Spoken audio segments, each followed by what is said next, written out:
Peyğəmbər deyir ki, məni Allah apardı Meyraca. Dedi ki, mən Meyraca getdim. Bəli, nə baş verdi? Fədnani Cibril. Cəbrail məni yaxınlaşdırdı min şəcərəti Tuba. Tuba ağacına.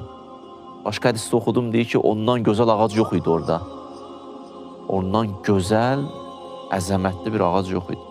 Mən orada ağaca yaxınlaşdım, onun meyvəsini yedim. Fəəkəltuha. O meyvəni yedim. O meyvəni yeyəndən sonra fəsarət nutfətən fi sulbi. O meyvə sülbümdə bir nütfəyə çevrildi, üzr istəyirəm. Sonra deyim, mən nazil oldum. Meyrac hadisəsi bitdi. Bu bitəndən sonra nə baş verdi? Bu bir səhnə. 2.